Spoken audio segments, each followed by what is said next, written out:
Welcome to episode 50 of Central Intelligence Cinema. We made it to 50! Today, we've got an intel report on deck for you, including our breakdown of the latest Mission Impossible Dead Reckoning trailer. But for now, take it away, Pierce. Beg your pardon, forgot to knock.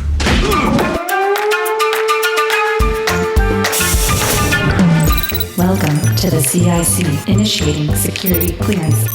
My name is Napoleon Solo. Bond. James Bond. Natasha Romanoff. Ethan Hunt. Felix Leiter. Elsa Faust. Identity confirmed. Now, pay attention, 007. Welcome to Central Intelligence Cinema, a podcast dedicated to spy movies and secret agent pop culture.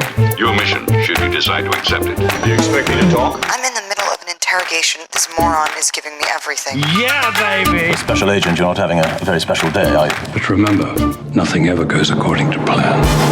Tom, what do you think you're doing? Keeping the British hand up, sir. The state will self-destruct in 5 seconds. Recording from an undisclosed location that is still as undisclosed as locations can get, it's the Central Intelligence Cinema Podcast. I'm Jason Greenberg, and with me, as always, Ben Esslinger. Thank you, Jason. Thank you, Jason. And welcome back to the CIC, the spy movie podcast that is nearing the final stretch of the road to reckoning. Road to Reckoning! That is right. Hey-o. Hey-o. How are we doing today, Jason? I'm doing good. How are you doing today, Ben? I'm doing pretty good. It's an exciting day in the undisclosed location. We get to finally talk some new, fresh intel. You know, it's been a hot second since we've... Yo, man, drop the fresh intel beats, yo! That's right. But yeah, today we are finally back after a bit of a hiatus from our often imitated but never replicated intel report. But yeah, there hasn't been a whole lot of intel out there of late. Things just started popping up recently to kind of whet the appetites, as it were. Yeah, it's been a little quiet, things are a little quiet right now, with the exception of obviously Mission Impossible is roaring into the forefront, but everything else is kind of quiet. We haven't, but we're gonna talk about some of the stuff that is coming up very soon. Yes, which you may want to know about. But hey, if you, the listener, have some fresh intel, or you just want to tell us something else, we love interaction. We read almost every email that we've ever gotten, every bit of commentary we've gotten about our podcast. We almost always air it right here. So why not get in touch? We've got email. It's cicdeaddrop@gmail.com. On Instagram, it's Central Intelligence Cinema, separated by underscores, or on Twitter @CIC SpyPod. And if you forget any of those things, it's going to be at the bottom of the description of this very episode that you are listening to right here. Isn't technology wonderful? Technology is a lovely, lovely thing, provided it works correctly. Am I right, Ghost Protocol? Well, fortunately, this isn't a Brad Bird joint, so we're probably okay for the most part. Let's hope so. All right, should we jump into this? Let's do it. Looking for a news story? Impress me. Transmitting CIC Intel dossier. They'll print anything these days. Okay, so intel. The road to reckoning continues. Central Intelligence Cinema presents Road to Reckoning. Your mission, should you decide to accept it. Very excited. As of this recording, we are exactly 1 month away from Mission Impossible Dead Reckoning Part 1.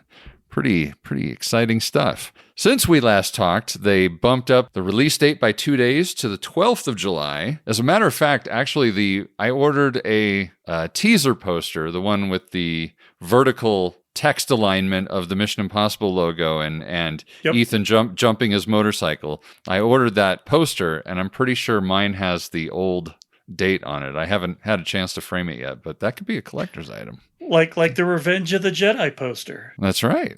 See, or like the Boba Fett with the different colored rocket or whatever. I know there's like one Boba Fett that's very, anyway.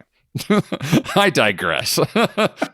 Not sure why they chose to do that, why they chose to bump it up for, I don't know. I mean, I know there's things out there that are, now competing. We're finally having a year in cinema where there's actually competition going on, like actual competition, as opposed to just, well, this one's finally making it to the theater, or this one's braving it to go to the theater, as opposed to just streaming it, going straight to streaming. Well, yeah.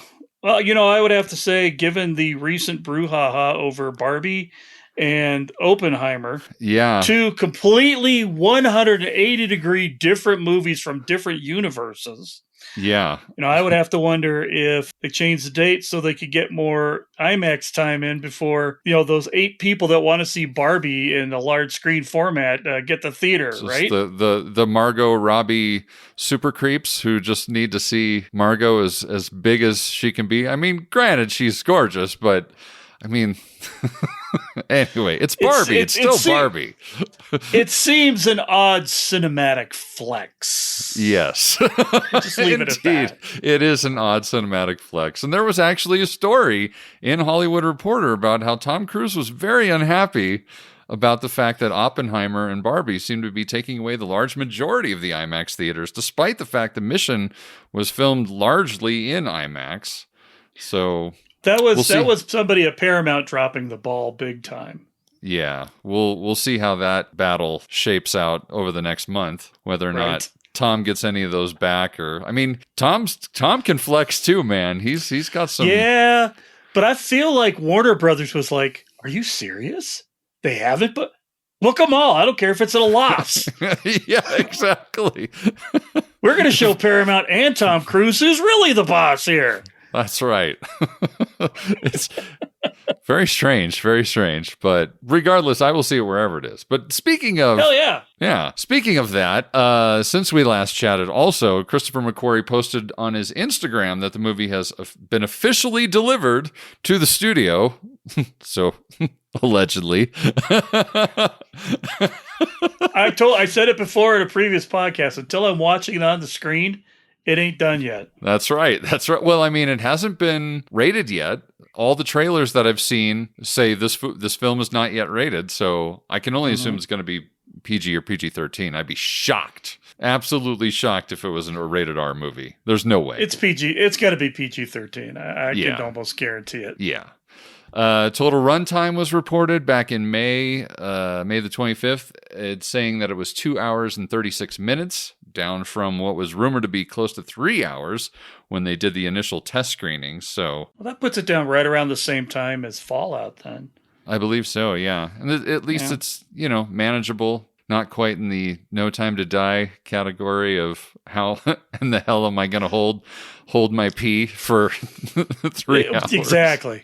All I could say is if it was going to be a 3-minute cut and they got rid of 24 minutes and all of it was Haley Atwell stuff, I riot.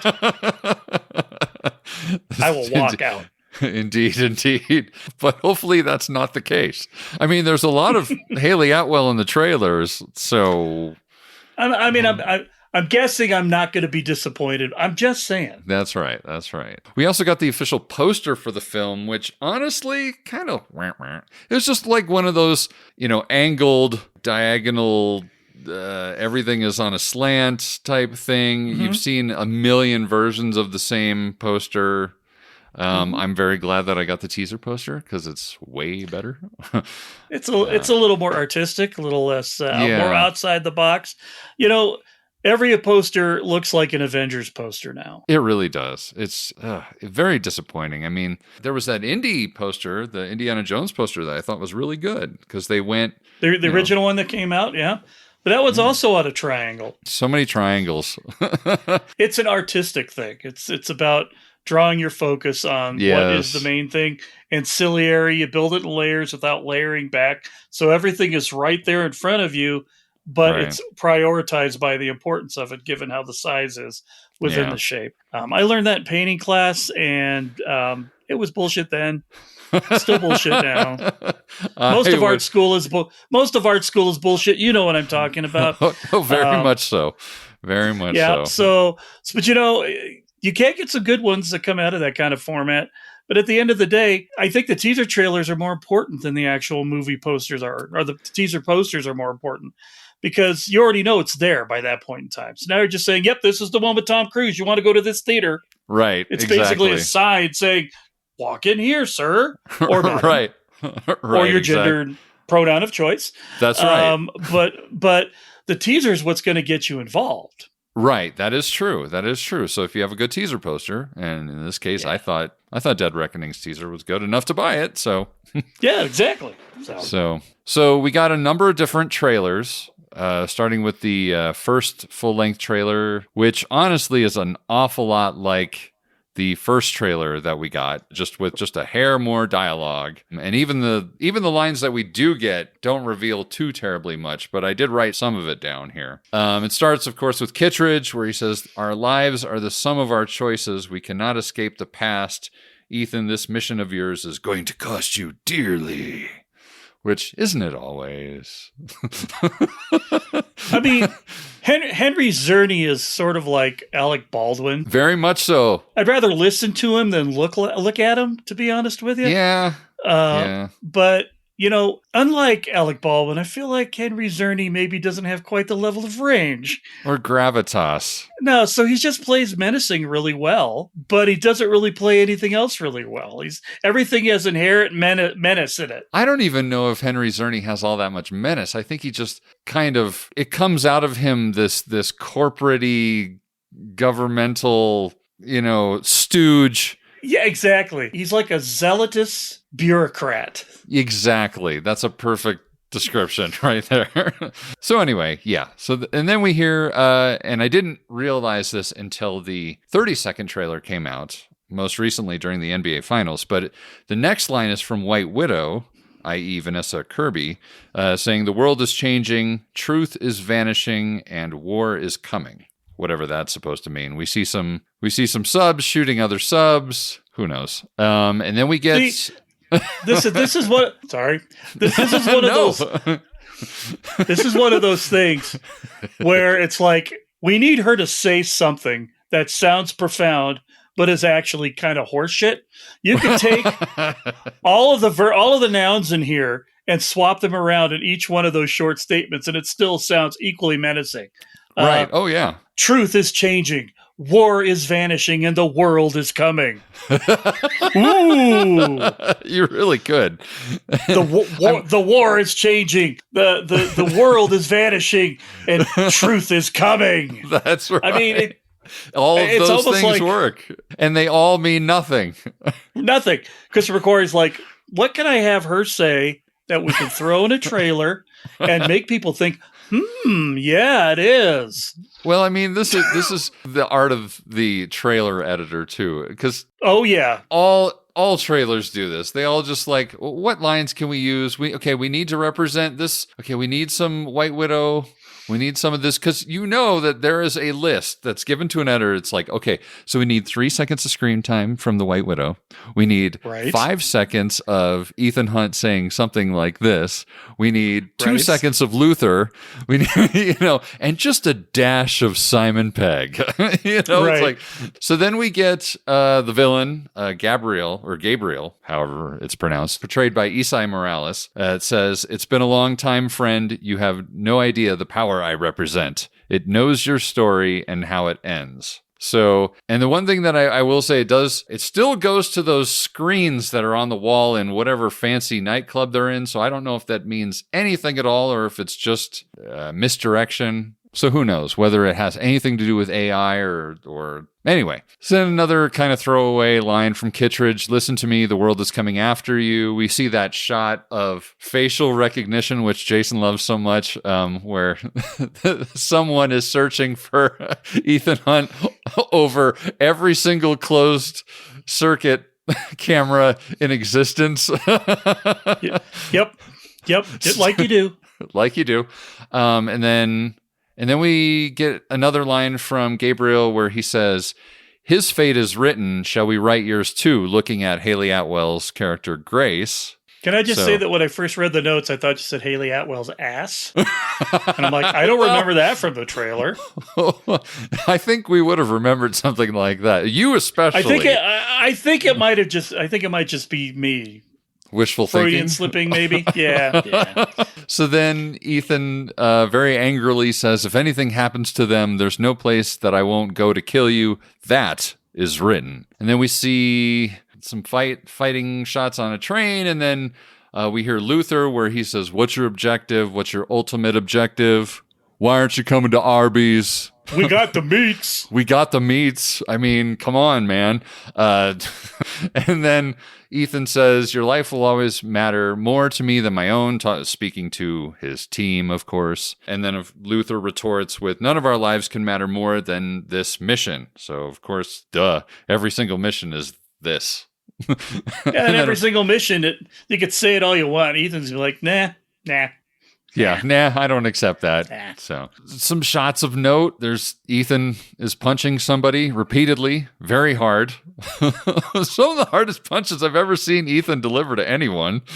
So that's interesting. We get a lot more footage of the train crash. I do love the zero gravity moment when he's inside the train with Grace and like everything goes up and then they crash down inside the train. And you know that they probably set that up so that it's really zero gravity and not just a CG moment, because this is Tom Cruise we're talking about. This is Cruise and McQuarrie we're talking about. So you know whether, I mean, they probably weren't in a train car that was dangling anywhere, especially not off a cliff. They could have built it into a vomit comet like they did with the sets for Apollo 13. That's what I assume is what they did, is they built some sort of vomit comet and they are really getting shooken around. I think at least an eighth of NASA's budget is renting that plane out to Hollywood. So right, and then if they CG'd anything, and it was probably just the plates and shit that like fall and smash to the ground once it lands. If you got a vomit comet, just throw the plates in there. That's true. Well, I mean, yeah, if you get some like sugar plates that break at the lightest touch, Or, you bought your plates over at the dollar store. I mean, that's that too. Plus, if you bought them at the dollar store, you're helping out with the movie's overall budget. So that's that indeed. And so good job, set designer. That's right. So we get a shot, of course, of Tom hanging from one end of the train. You see the bottom of the valley or not valley, the gorge or whatever the train is sort of teetering on. There's a shot of someone who looks to be Gabriel shooting some woman. Initially, I thought it was Indira Varma, but she looks younger than Indira Varma. So I don't know who it was that Gabriel's shooting, or whether it's actually Gabriel at all, because it looks like Gabriel, but I like freeze framed it and I'm like, I don't know who that is. So anyway. And then we get this very Mission Impossible 1 shot that is Dutch angle, Ethan sitting at a desk, and there's a gun, a package that looks very reminiscent of the mission that Ethan gets in Fallout, the package that the mission comes in Fallout, and then that fancy key that we've seen in the previous trailers. So again, more alluding all the way back to Mission Impossible 1. I mean, the fact that they're bringing back Kittredge, they're bringing back the guy that got, had to get his clothes sent to him in wherever that was. I forget that guy's name right now. just send him his clothes.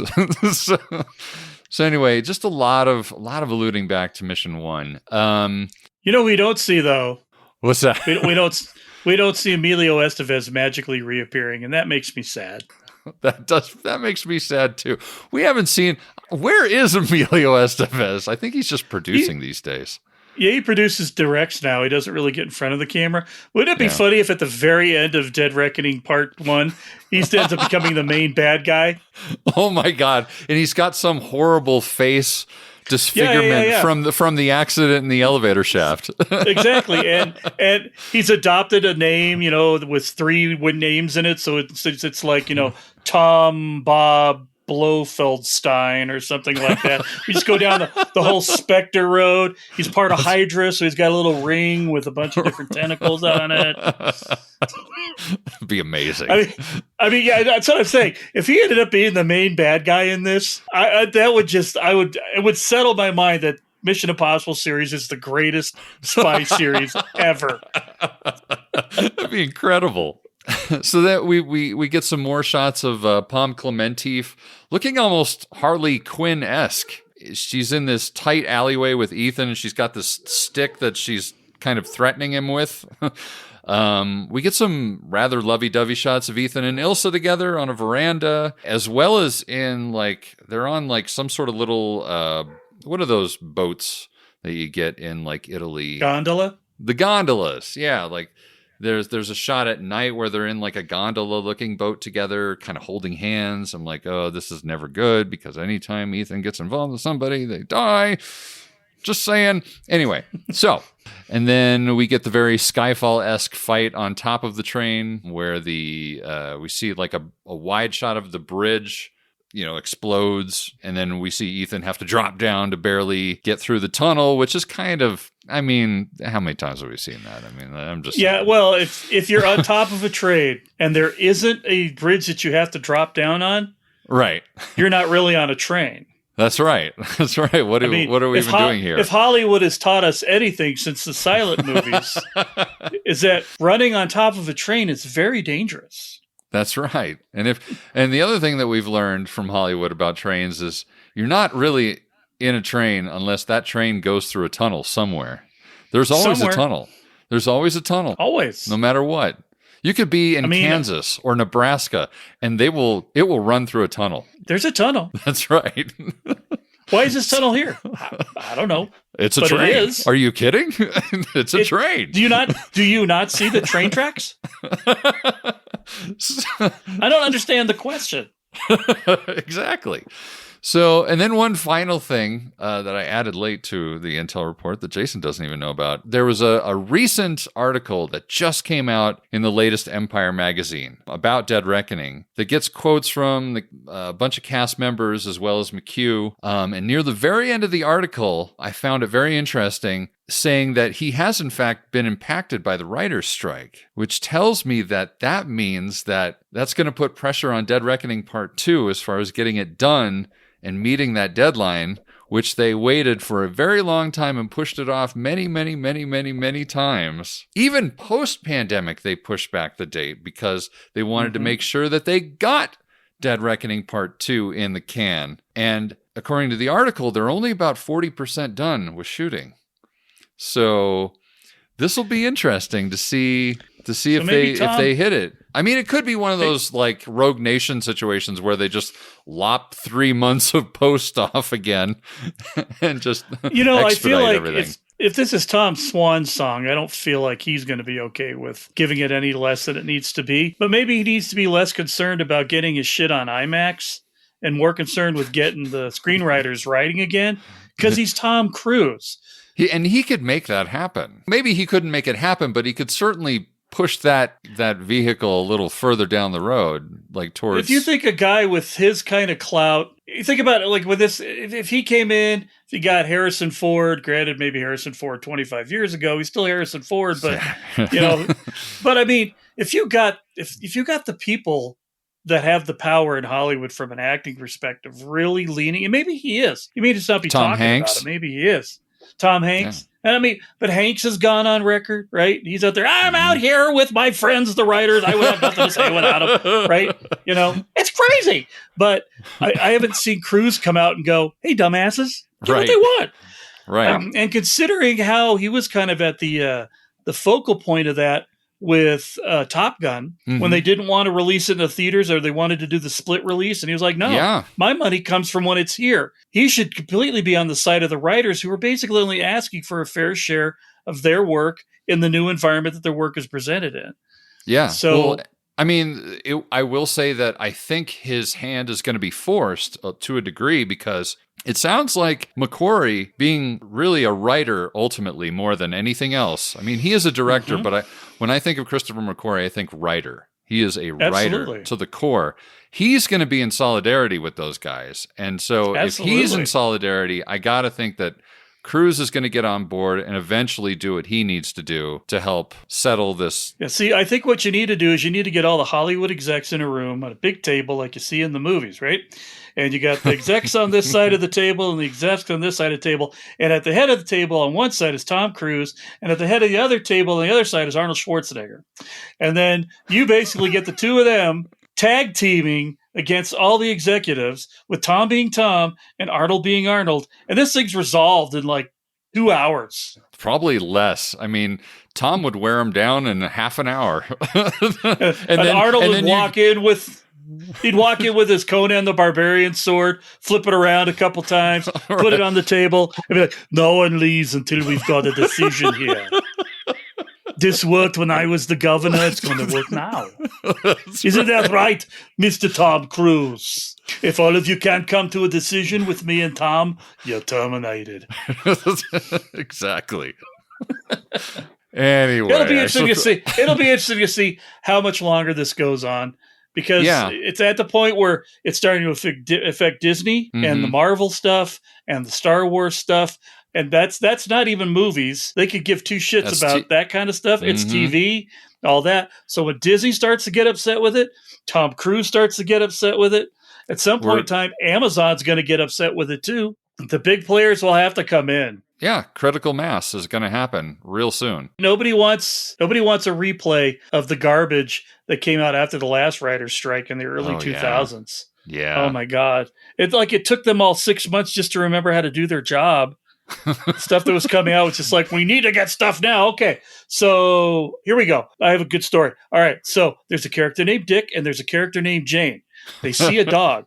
The dog runs. They run after the dog. They catch a dog, they play with the dog, they go back home and they go to bed. The end. That's a half an hour. We can do that. What do we call this new movie? Well, I don't know. There's not any writers in here. What are we going to call this movie? What do you think, Daniel Craig? Quantum of Solace? Okay, sure. Exactly. And speaking of Bond, you like my little... Oh, dear. What I did there? Ooh, speaking look of how Bond... you just sort of... into some Bond intel. First off, just some light Bond. I mean, really, all of this is very light Bond intel because nothing is happening right now with Bond. But happy birthday to Pierce Brosnan. He turned 70 last month. 70, and he still looks dashing as ever. Dashing enough, in fact, to star in a new movie called The Outlaws with Ellen Barkin, where he and Ellen Barkin are playing two parents to Nina Dobrev, who are about to become in-laws to Adam Devine, of all people. So that's right. We're going to have a Pierce Brosnan movie including Adam Devine. Although I suppose stranger things have happened. Mamma mia. But Ben Stiller and Robert De Niro, come on. Yeah. So Adam Devine plays a bank manager, and the twist is that Ellen Barkin and Pierce Brosnan are infamous outlaws known as the Ghost Bandits who actually held up his bank. And then, shenanigans ensue. It's kind of like Meet the Fockers, really. I mean, or a little bit. Yeah. This is exactly the kind of movie you would expect to get after a writer's strike, not before one. But yeah, it is what it is. It is what it is. Also in light Bond intel, June 6th marked the 40th anniversary of Octopussy. Yes, fill her up, please. Yes. Although we're using the wrong. Actually, it's more a woman. So, anyway, we may have to take a look at this film sometime soon. Can't imagine whether we might have that on the docket sometime soon. Possibly. We can neither confirm nor deny. Especially without the permission of the secretary. Fucking secretaries, man. Fucking secretaries. Also in Intel, we got some Netflix stuff happening. Netflix's weird YouTube video show called Tudum. They've got another one of those coming out on June 17th. And I'm very much willing to bet that is when we're finally going to get the real trailer, not with that weird behind-the-scenes combo with half-finished shots of the movie that aren't really finished. We're going to get an actual trailer for Gal Gadot's Heart of Stone. I even saw on Gal Gadot's Instagram, she took a picture of a billboard that they actually put up promoting Heart of Stone. So I'm guessing that media train is just about ready to get going and go through some sort of tunnel. So on a train. So I'm guessing we'll get quite a bit more intel about that very, very soon. Maybe we'll do a breakdown of that trailer whenever it finally arrives. There was a short article in Empire about it, and they released this photo. Did you see this photo? It is silly. If you don't read the article, it literally makes no sense. There's a big ball of fire behind her, and she's wearing some sort of gas mask apparatus, and she's almost like skipping, running type motion. Anyway, I read the article and I found out that the weird run jump thing that she's doing, she is skipping across a blimp. A blimp, Jason. I mean, does it say Zoran on it? I mean, it's a great form of transportation. Wow. Wow. You never know. If she's going to run on top of the blimp, she's going to need more power. More power. So I'm not sure how I feel about that, running on top of a blimp. I mean, I've seen, Netflix has been having some issues with their spy jinx, if I may be so bold. They seem to be, I feel like they're a little off the mark. In fact, I might even go so far to say that a lot of the streamers in general are kind of off the mark. Not to pick on Citadel, but I think I gotta be honest with you. I think, and I know some of these have some pretty huge budgets, so don't get me wrong, but I feel like, at least in Netflix's circumstance, they're trying to capture the essence of an 80s, 90s action movie, but with modern sensibilities, filming techniques, special effects, and that. But none of them really seem to have any kind of give a shit for making a solid movie. They just want to make a popcorn movie. And I feel like they all lack some kind of ingenuity, like a sense of, well, how can we do this in a way from a filmmaking sort of way? I'm not talking even about story. I'm sure that like a lot of these streaming things had a good story to begin with. But then, like, when it came to filming it, they didn't think, like, how can we do this practically? How can we do this in a way that isn't just a barrage of bad CGI, like, in your face all over the place, And so I feel like that's why a lot of these sort of fall flat. I mean, I suppose I shouldn't discount Heart of Stone. I haven't seen anything other than that thing that was on the first ta-dum featuring it. So who knows? Maybe the trailer will be a lot more convincing. It was just that one still. I'm just like, oh man, really? She's skipping across the top of a blimp. It's just, I don't know. We'll see. Also, I think you get, and this may be the only time I ever will voice any support for the studio system as it currently exists. But because Netflix gives such carte blanche to the people that are creating their movies, yeah, maybe the problem is that there's nobody at Netflix going, that's a dumb idea. Yeah. Well, what's really There's not enough notes being passed around. And we all know that notes from Hollywood get a bad rap, but there's some that are good. There are because there are some people. Yeah, right. There are some people, Russo brothers, hello. Right. Maybe in a production environment where the creators have full capacity to make whatever they want, they aren't getting enough reality thrown into them. Yeah. To help them dial it back to something that's maybe a little bit better as a movie. They're getting to tell their entire story, but because there's no hurdles to overcome, they just basically could vomit it out, and it's what they want. Yeah. As opposed to movies with challenges. You know this. Any movie that has a significant challenge it has to overcome tends to be a better movie because of the creative thinking involved and getting over that challenge. Yeah. I mean, I was just reading that article that I referenced earlier about Dead Reckoning. Macquarie talks about some of the challenges that they've had aside from the writer's strike in Dead Reckoning. There's a thing about how they were supposed to shoot in a under construction airport. I forget where. I want to say it's Berlin, but I can't remember for sure. Anyway, what happened is that the people that are putting it together, it was like they couldn't lend it to them anymore. apparently got too close to the deadline that it was supposed to go live for the public. And so Macquarie and Cruise had to back up and punt, and they found an airport in Abu Dhabi instead to do. And that's how all that desert stuff that you see in the trailer, that's all a product of the fact that they couldn't shoot in that airport. Interesting. And I mean, it's like, and how interesting is that stuff though? I mean, you know what I mean? It's like, that footage is really cool. And so, right. Sometimes, and like you said, I mean, it's like something gets thrown your way, you get creative, you find something else that maybe works even better than what you had originally planned, right. and so, there's not enough of that happening for some of these streamers and also too, I feel like a lot of the problem solutions in the streaming movie production world is fix it with CG instead of thinking like outside the box, thinking of some other way to do something that doesn't involve sitting down with, some sort of post program. That's not always the answer. In fact, a lot of the times it isn't the answer. Well, that's the thing. In the post CGI world, movies can do virtually anything now. Yeah. I think about the Ghosted movie, right? Yeah. where they had shots of Washington, D.C. that were clearly CGI'd into wherever they were filming Washington, D.C. Right. And you know what I don't need? I don't need you to put the Washington Monument in a place where it doesn't exist. It's the fucking Eiffel Tower, Ben.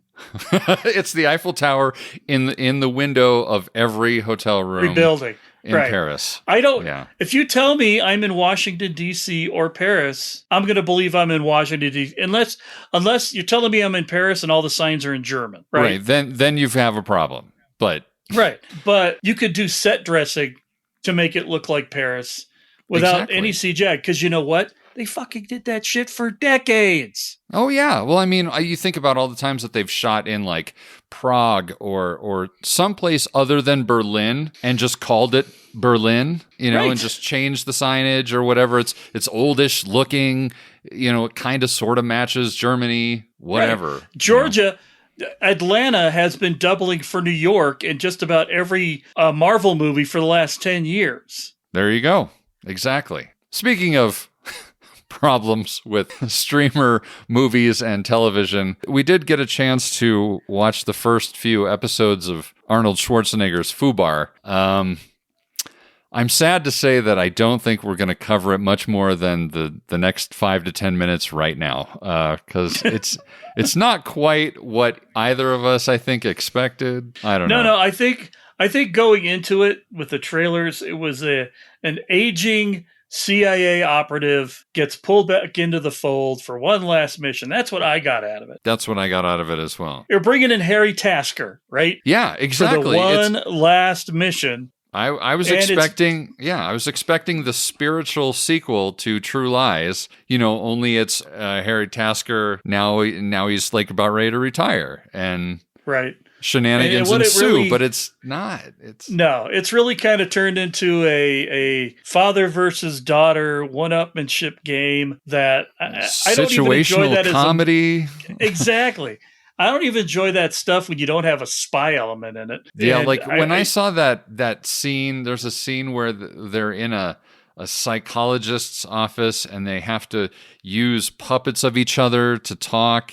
And I'm just like, no, this is not what I signed up for. No. And I think the action sequences are great. I think the basic premise is fine, is what I thought it was. They just introduced a bunch of dysfunctional family elements that I don't really want in my spy movie. I mean, I don't need to watch Spy Kids, but they're all grown up. Well, and what's really weird about it, too, is that these family elements of this show are kind of at odds with the action elements of this show. And some of the cursing and some of the like very adult-oriented humor that occasionally hits. It's this weird, it's almost as if there were two studio execs fighting with each other. One person wanted some sort of family-friendly thing, and the other guy wanted to do what we wanted, basically. Right. And neither one of them really got their way. It was basically too many hands in the soup, and now you have Fubar, and it's just kind of this mishmash that's, occasionally what we asked for, and occasionally definitely not what we asked for. I think that you could sum it up by saying that the title of the movie or the TV show is very fitting for what you get for the TV show. I would. But I at would the end of the concur. day, regretfully, I would concur. Having not even watched one episode of the True Lies reboot, I guarantee this is still better. Oh, absolutely, absolutely. I mean, at least Arnold's there being Arnold. I mean, right. And I will say that the woman, I can't remember her name right now, who plays the daughter, she's actually really good in it. So I agree. It's just a matter of, if this is just a movie about, if it was a TV show about Arnold or a TV show about her, right. This would be a whole different ballgame. Right. And if it was presented to me as a comedy about a father and a daughter, instead of this spy action comedy thing, it might have actually worked, but it's all over the place. It is. And, that's fine. I'm glad Arnold's getting the work. I know he's hurting for money. Sure. Yeah. He's so hard up for cash these days. He can't afford to buy another tank. That's right. That's right. So another donkey. It's kind of like there's that great quote from Michael Caine where he was basically he was talking shit about Superman. No, he was talking about Jaws. Or that's what it was, Jaws. Jaws 4: The Revenge. That's right. I've never seen it, but it did buy me a very nice house, a very nice villa on the French Riviera. Exactly. Yeah. Exactly. Yeah. Well, moving on. We did get a new trailer for a new spy. Well, they're pitching it as a spy thriller TV series. I watched it and thought it was much more like Army Commando type stuff than it was a spy thriller. But, you say tomato, I say tomato. But it's on Paramount Plus. It's called Special Ops Lioness. And it does feature a few big names, including Zoe Saldana, Nicole Kidman, and Morgan Freeman. I don't know how much we actually get of Morgan Freeman in it. I think they just put him on because he's Morgan Freeman, and it's sure, why not? It's going to draw people. But he's just narrating it. Yeah, he's just, and our protagonist, Joe, went back to blah, blah, blah. And that's when the Lioness went and got her big 45 caliber pistol and shot him in the head. That's right. She then had to run through 1,500 yards of shit. Andy Dufresne. Anyway, so the blurb from Variety is, the series, which is inspired by an actual U.S. military program, will debut on the streamer on July 23rd. According to the official synopsis, the show, quote, follows the life of Jo, played by Zoe Saldana, while she attempts to balance her personal and professional life as the tip of the CIA's spear in the war on terror. The Lioness program, overseen by Caitlin Mead, who is played by Nicole Kidman, and Donald Westfield, who is played by Michael Kelly from Jack Ryan. Oh, yeah, he's the one that plays Mike Tango or whatever. Yeah, the guy that's in Mykonos. So enlists an aggressive Marine raider named Cruz, played by Lesla de Oliveira, to operate undercover alongside Jo among the power brokers of state terrorism in the CIA's efforts to thwart the next 9/11. And what it actually turns out, I'm guessing, is that the Cruz character is actually Zoe Saldana's daughter, and and another one bites the dust. I definitely will watch this. Yeah, I mean, I would watch that for sure. I mean, it looked like it was well done. I also put a little bit more stock in Paramount Plus. I feel like Paramount's kind of got a thing going right now, and they seem to be on a good path right now. So I'd give them the benefit of the doubt and watch this. Yeah. See how it goes. I mean, and it's Zoe Saldana, so she's great. We'll find out, won't we? We certainly will. So come July 23rd, we'll get a chance to take a look at that. Also, one quick final little thing. There have been a handful of trailers released for Marvel's Nick Fury show, Secret Invasion. Me and Jason are Hell pumped. Yeah! Me and Jason are pumped to see this. We both, I don't know, the trailers look good. Also, if you search a little bit, you can actually find video of the first 5 minutes of episode 1, which look pretty good. Not gonna ruin it. No, you're gonna stay put until that one comes out. It's what is it? It's a week and a half from now, 2 weeks. It's really close. I mean, practically by the time our episode comes out, it'll be out. So, but yeah, it looks very cool in that Marvel sort of way, and you can definitely bet that we will be talking about that one. That one for sure will be something we're going to cover. Yeah, because if Ben decides he wants to bump it, I'm going to punch him in the face. And we're going to do it anyway. That's right. Indeed. Hey, and one last thing though. Yeah. Jack Ryan's coming back. That's right. I totally forgot. And that's coming pretty soon, right? I believe it starts right at June 30th. There you go. So we can have our Indy and Jack Ryan too. And then after that, a little Zoe Saldana to wash it down because it basically sounds like her show is a female version of Jack Ryan. So yeah, very much so. Good on you. Good on you. Lots of stuff coming down the pike. Thank goodness. I'm definitely done with this drought that we've had the last couple months here. But I believe that's all the intel we have at the moment. So I don't know. I think we'll just keep this short and sweet. What do you say? Unusual for us, but a treat for the listeners. Indeed. Well, with that, I'm Ben. And I'm Jason. And the CIC will return with more missions, more martinis, and more mayhem.